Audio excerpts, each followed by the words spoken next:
இதோ உங்களை தேடி முதன்முறையாக வசீகரமான தொழில்நுட்பம் மற்றும் அதிவேகமான செயல்திறனுடன் UFX மொபைல். மெல்லிய தோற்றத்துடன் முற்றிலும் சிறப்பாக எல்லோருக்கும் எளிதாக UFX மொபைல். உங்கள் நவீன தலைமுறைக்கான mobile. UFX Mobiles. Make your move. For the very first time coming your way is an irresistible combination of speed, style and technology. UFX Mobiles. Exceptionally sleek, totally advanced, and now the phone that everyone can afford to touch. Your next generation mobile. UFX Mobiles. Make your move.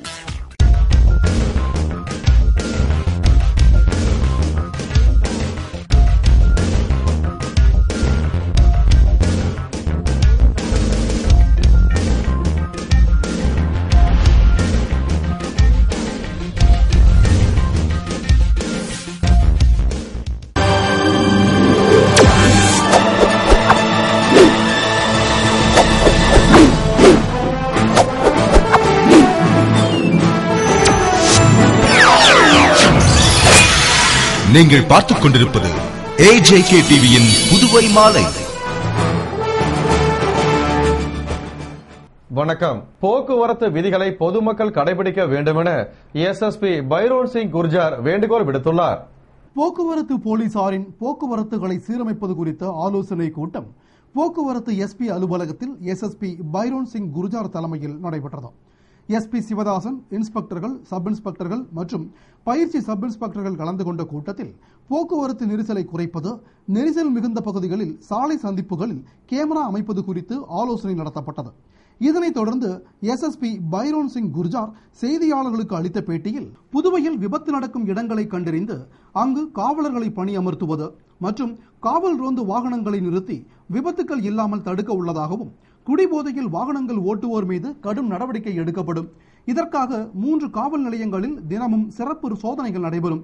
மேலும் அதிக விபத்துக்கள் நடக்கும் பகுதியில் பயிற்சியில் உள்ள 37 புதிய உதவி ஆய்வாளர்கள் மற்றும் 20 சுவாச கருவி, 5 வேகம் கண்டறியும் கருவி, 3 வாகனங்களில் புகை வெளியேறுவதை கண்டுபிடிக்கும் கருவி போன்றவற்றை பயன்படுத்தி வருவதாகவும், பொதுமக்களுக்கு போக்குவரத்து விழிப்புணர்வு ஏற்படுத்தும் வகையில் போக்குவரத்து கல்வி பிரிவின் உதவியோடு கல்வி நிறுவனங்கள், தொழிற்சாலைகள், அலுவலகங்கள், ஓட்டுநர்கள் மற்றும் வாகன உரிமையாளர்களுக்கு விழிப்புணர்வு கூட்டங்கள் நடத்தப்பட்டு வருவதாகவும் அவர் கூறிய அவர், மேலும் பொதுமக்கள் தங்களுடைய பாதுகாப்பிற்காகவும் மற்றும் புதுவை மக்களின் பாதுகாப்பிற்காகவும் போக்குவரத்து விதிகளை பின்பற்ற வேண்டும் என்று கூறினார். புதுவை மாநிலத்தில் அடுத்த 10 ஆண்டுகளுக்கான சுற்றுலா வளர்ச்சி மாஸ்டர் பிளான் தயாராகி வருவதாக அமைச்சர் ராஜவேலு தெரிவித்தார். புதுவை தனியார் ஹோட்டலில் தென்னிந்திய ஹோட்டல்கள் மற்றும் உணவகங்கள் சங்க கூட்டம் சங்க தலைவர் சியாமராஜி, செயலாளர் நடராஜன், சுற்றுலா வளர்ச்சி கழக தலைவர் வையாபுரி மணிகண்டன், சுற்றுலாத்துறை இயக்குநர் சிவக்குமார் ஆகியோர் முன்னிலையில் நடைபெற்றது. இதில் சிறப்பு விருந்தினராக அமைச்சர் ராஜவேலு கலந்து கொண்டு பேசுகையில், பெரிய அளவில் சுற்றுலா வளர்ச்சி அடைய புதுவை நகர பகுதியில் உள்ள சுற்றுலா தலங்களோடு புதிய சுற்றுலா தலங்களை மாநிலம் முழுவதும் பரவலாக உருவாக்கினால் தற்போது சராசரியாக மாதம் ஒன்றுக்கு 1 லட்சம் சுற்றுலா பயணிகள் புதுவைக்கு வருவதை மேலும் அதிகரிக்க முடியும். மேலும் மத்திய அரசின் சுற்றுலா அமைச்சகத்தின் நிதி உதவியால் புதுவையில் பல்வேறு அபிவிருத்தி திட்டப்பணிகள் நடைபெற்று வருவதாகவும், அவை நிறைவேற இன்னும் 2 ஆண்டுகளாகும் மற்றும் முதலமைச்சர் ரங்கசாமியின் அறிவுரைப்படி புதுவை மாநிலத்தில் அடுத்த 10 ஆண்டுகளில் சுற்றுலா அபிவிருத்திக்காக நிறைவேற்ற வேண்டிய திட்டங்கள் குறித்து மாஸ்டர் பிளான் என அழைக்கப்படும் மூல வரைவு திட்டம் தயாரிப்பதற்கு ஒரு ஏஜென்சி நியமிக்கப்பட்டுள்ளதாகவும், அந்த ஏஜென்சி விரைவாக திட்டங்களை தயாரித்து வருவதாகவும், இந்த பணி இன்னும் 90 நாட்களில் முடிவடைந்துவிடும். மேலும் புதுவை மாநிலம் நாட்டிலேயே முதன்மையான சுற்றுலா தலமாக மேம்பாடு அடைய வேண்டும் என்பதே தமது கனவு என்று பேசினார். கூட்டத்தில் தென்னிந்திய ஹோட்டல் அதிபர்கள் மற்றும் உணவகங்களின் அதிபர்கள் மற்றும் நிர்வாகிகள் கலந்து கொண்டனர். புதுவையில் பிராந்திய இடஒதுக்கீட்டிற்கு எதிராக 3 நாள் முழு அடைப்பு போராட்டம் நடத்தப் போவதாக அனைத்து கட்சிகள் கூட்டத்தில் தீர்மானிக்கப்பட்டது. புதுவை பிராந்தியத்தைச் சேர்ந்த கட்சிகளின் நிர்வாகிகள் பிராந்திய இடஒதுக்கீட்டிற்கு எதிராகவும் குரல் கொடுத்து வருகின்ற நிலையில் அனைத்து கட்சி கூட்டத்திற்கு பாட்டாளி மக்கள் கட்சி அழைப்பு விடுத்தது. இந்த கூட்டம் சின்ன சுப்ராய பிள்ளை வீதியில் உள்ள தனியார் ஹோட்டலில் நடைபெற்றது. கூட்டத்துக்கு பாட்டாளி மக்கள் கட்சி மாநில செயலாளர் அனந்தராமன் தலைமை தாங்கினார். கூட்டத்தில் காங்கிரஸ் சட்டமன்ற உறுப்பினர் லட்சுமி நாராயணன், திராவிட முன்னேற்ற கழக மாணவர் அணி துணை செயலாளரும் பெற்றோர் மாணவர் சங்க தலைவருமான வை பாலா, மக்கள் உரிமை கூட்டமைப்பு செயலாளர் சுகுமாரன், தமிழர் தேசிய இயக்க தலைவர் அழகிரி, மக்கள் வாழ்வுரிமை இயக்க தலைவர் ஜெகநாதன், தமிழர் களம் பிரகாஷ், செந்தமிழர் இயக்கம் அழகிரி, ஃபார்வர்ட் பிளாக் முத்து, மாணவர் கூட்டமைப்பு தலைவர் சாமிநாதன், பெற்றோர் ஆசிரியர் சங்க தலைவர் நாராயணசாமி உள்பட பல்வேறு சமூக அமைப்புகளின் நிர்வாகிகள் கலந்து கொண்டனர். கூட்டம் முடிந்ததும் பாட்டாளி மக்கள் கட்சியின் புதுவை மாநில செயலாளர் அனந்தராமன் செய்தியாளர்களிடம் கூறுகையில், பிராந்திய இடஒதுக்கீட்டிற்கு எதிர்ப்பு தெரிவித்து கூட்டம் நடத்தினோம். அப்போது பிராந்திய இடஒதுக்கீட்டிற்கு எதிர்ப்பு தெரிவிக்கும் போராட்டக் குழு உருவாக்கப்பட்டது. இந்த போராட்டக் குழு சார்பில் பிராந்திய இடஒதுக்கீட்டை ரத்து செய்ய கோரி வருகிற 10, 11 மற்றும் 12 ஆகிய 3 தினங்களில் புதுவை பிராந்தியத்தில் முழு அடைப்பு போராட்டம் நடத்த உள்ளோம் என்றும், இந்த பிராந்திய இடஒதுக்கீட்டை உடனடியாக ரத்து செய்ய வேண்டும். இதை ரத்து செய்யாமல் கவுன்சிலிங் நடத்தக்கூடாது. பிராந்திய இடஒதுக்கீட்டை ரத்து செய்யாமல் கவுன்சிலிங் நடத்தினால் சென்டாக் அலுவலகத்தை பூட்டு போடுவோம். மேலும் புதுவை பிராந்திய மாணவர்களின் நலன் காக்க நடைபெறும் இந்த முழு அடைப்பு போராட்டத்திற்கு அனைத்து அரசியல் கட்சியினர், வர்த்தகர்கள், தனியார் பேருந்து உரிமையாளர்கள், ஆட்டோ மற்றும் டெம்போ தொழிலாளர்கள், பள்ளிக்கூட நிர்வாகிகள், பொதுமக்கள், மாணவ மாணவிகள் என அனைவரும் ஆதரவு தர வேண்டும் என்று அவர் கூறினார்.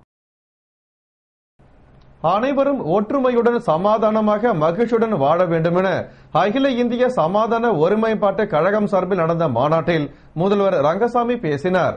புதுவை தனியார் ஓட்டலில் அகில இந்திய சமாதான ஒருமைப்பாட்டு கழகத்தின் புதுவை மாநில குழு மாநாடு ஒருமைப்பாட்டு கழக தலைவரும் சட்டமன்ற உறுப்பினருமான லட்சுமி நாராயணன் தலைமையில் நடந்தது. வழக்கறிஞர் சுவாமிநாதன் வரவேற்று பேசிய நிகழ்ச்சியில் முன்னாள் பாராளுமன்ற உறுப்பினரும் மூத்த வழக்கறிஞருமான CP திருநாவுக்கரசு கொடியேற்றி நிகழ்ச்சியை துவக்கி வைத்தனர். அகில இந்திய பொதுச் செயலாளர் பல்லப் சென்குப்தா மாநாட்டை துவக்கி வைத்து சிறப்புரையாற்றினார். சிறப்பு விருந்தினராக முதல்வர் ரங்கசாமி கலந்து கொண்டு சிறப்புரை ஆற்றுகையில், எந்த பிரச்சனையாக இருந்தாலும் பேசினால் சுமூகமாக தீர்ந்துவிடும். நமது இந்திய நாட்டு தலைவர்கள் உலகளவில் சமாதானமாக வாழத்தான் முயற்சி எடுத்து வருகின்றனர். மேலும் ஒற்றுமை உணர்வுடன் வாழ்வதே இந்திய தலைவர்களின் சிறப்பு அம்சம். எனவே அனைவரும் ஒற்றுமையுடன் சமாதானமாக மகிழ்ச்சியுடன் வாழ வேண்டும் என்று பேசினார். தொடர்ந்து அமைச்சர் ராஜவேலு மற்றும் முன்னாள் முதல்வர் ஜானகிராமன் ஆகியோர் வாழ்த்தி பேசினர். கூட்டத்தில் எதிர்காலத்தில் நச்சு வாயு வெளியேற்றத்தை கட்டுப்படுத்துவது குறித்த எந்த ஒரு திட்டத்திலும் பொது நீதி, சமமான பொறுப்புகள் முன்னிறுத்தப்பட வேண்டும். அமைதியும் சமாதானமும் ஏற்பட சமச்சீரான வளர்ச்சியுடன் கூடிய பொருளாதார திட்டங்களை உருவாக்க வேண்டும். ராணுவத்திற்காக அதிக நிதி ஒதுக்கீடு செய்ததை சமூக நலன், கல்வி, பொது சுகாதாரத்திற்கு கூடுதல் நிதி ஒதுக்கீடு செய்ய வேண்டும் என்பன போன்ற பல்வேறு தீர்மானங்கள் நிறைவேற்றப்பட்டன. கிராமப்புற மாணவர்களின் வாழ்வின் முன்னேற்றத்திற்கு கிராமப்புற ஒதுக்கீடான 15% மருத்துவம் மற்றும் பொறியியல் கல்லூரிகளில் வழங்கிட வேண்டுமென திமுக தொகுதி செயலாளர் ஏம்பலம் செல்வம் வலியுறுத்தியுள்ளார். இது தொடர்பாக திராவிட முன்னேற்ற கழக ஏம்பலம் தொகுதி செயலாளர் ஏம்பலம் செல்வம் கூறுகையில், புதுவை மாநிலத்தின் ஒரு பகுதியான மாஹேவில் படிக்கும் மேல்நிலை பள்ளி மாணவ மாணவிகளுக்கு அவர்களுடைய மதிப்பெண் பட்டியலிலேயே NCC மற்றும் விளையாட்டுக்கென 30 மதிப்பெண்கள் கூடுதலாக வழங்கப்பட்டு வருவதாகவும், இதனால் புதுவை மாநிலத்தின் மற்ற பகுதிகளில் படிக்கும் பெரும்பான்மையான மாணவ மாணவியர்கள் பாதிக்கப்பட்டு வருவதாகவும், ஏற்கனவே பிராந்திய இடஒதுக்கீட்டால் புதுவை மாணவர்கள் பாதிக்கப்பட்டுள்ள நிலையில் இதனால் அரை மதிப்பெண் மற்றும் 1 மதிப்பெண்கள் அடிப்படையில் இடம் கிடைக்காமல் போகும் பாதிப்பு நிலை ஏற்பட வாய்ப்புள்ளதால் புதுவை அரசு இப்பிரச்சனையில் தலையிட்டு புதுவையை சார்ந்த மாணவ மாணவியர்கள் பயன்பெறும் வண்ணம் உத்தரவு வழங்க கேட்டுக் கொண்டதாகவும், மேலும் கிராமப்புற மாணவர்கள் 80 முதல் 85 வரை அதிக அளவில் மதிப்பெண்கள் பெற்று வருவதால் கலை அறிவியல் கல்லூரிகளில் 15% இடஒதுக்கீடு வழங்குவது போன்று கிராமப்புற மாணவர்களின் முன்னேற்றத்தை கருத்தில் கொண்டு மருத்துவம் மற்றும் பொறியியல் படிப்புகளிலும் 15% இடஒதுக்கீடு வழங்க ஆளுநர் மற்றும் முதல்வர் ஆணையிட வேண்டும். இதற்காக கிராமப்புறத்திலிருந்து தேர்ந்தெடுக்கப்பட்ட சட்டமன்ற உறுப்பினர்கள் குரல் கொடுக்க வேண்டும் என்று கேட்டுக்கொண்டதாக கூறினார். சென்டாக் கலந்தாய்வு என்ற பெயரில் புதுவை மாநிலத்தைச் சார்ந்த மாணவர்களுக்கு தொடர்ந்து கொடுமை இழைக்கப்பட்டு வருகிறது. உதாரணமாக புதுவை மாநிலத்தைச் சார்ந்த பிராந்தியத்தைச் சார்ந்த ஒரு பகுதியான மாஹேவில் உள்ள மேல்நிலை படிக்கின்ற மாணவர்கள் +2 தேர்வு முடித்தவுடன் அவருடைய மதிப்பெண் அவர்கள் NCCயிலோ NSS மற்றும் விளையாட்டுத் துறையில் இருந்தால் அவருடைய மதிப்பெண் 30 மார்க்கு அவர்களை சேர்த்து அந்த மார்க் பட்டியலில் வெளியிடப்படுகிறது. அதன் மூலம் புதுவை மாநிலத்தைச் சார்ந்த மாணவர்கள் பின்னுக்கு தள்ளப்படுகிறார்கள்.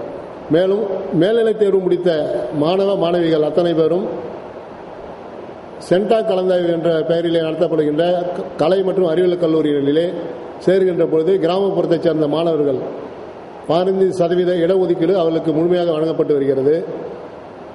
ஆனால் அதை மருத்துவம் மற்றும் பொறியியல் சார்ந்த சென்டா கலந்தாய்விலே அதை சேர்ப்பதில்லை. நகர்ப்புறத்தில் படிக்கின்ற மாணவர்கள் ஏறத்தாழ 90 விழுக்காடு எடுத்த மாணவர்கள் அத்தனை பேருக்கும் புதுவையில் உள்ள அத்தனை கல்லூரிகளிலும் மேல்நிலைப் பள்ளிகளில் இடம் கிடைக்கும். ஆனால் கிராமப்பகுதியில் இருக்கின்ற ஏழை தாழ்த்தப்பட்ட பிற்படுத்தப்பட்ட மக்களை விவசாய குடும்பத்தைச் சேர்ந்த மாணவர்கள் 80% எடுத்தாலும் அவர்களுக்கு கிடைக்காத காரணத்தால் புதுவை அரசு கிராமப்புற மாணவர்களுக்கு என்று ஒரு தனி இடஒதுக்கீட்டை அறிவித்தது. அதையும் பழிவாங்கின்ற நோக்கோடு இந்த அரசு அந்த 15% இடஒதுக்கீட்டை கிராமப்புற இடஒதுக்கீட்டை நீக்கியுள்ளது. ஆகவே மாண்புமிகு முதல்வர் அவர்களும் துணைநிலை ஆளுநர் அவர்களும் அந்த கிராமப்புற இடஒதுக்கீட்டை புதுவை மாநில சென்டாக் மருத்துவ மற்றும் பொறியியல் கலந்தாய்விலை சேர்த்து கிராமப்புற மாணவர்களும் பயன்பெற ஏதுவாக இதை வழிவகை செய்ய வேண்டும். இத்துடன் செய்திகள் நிறைவடைந்தன. வணக்கம்.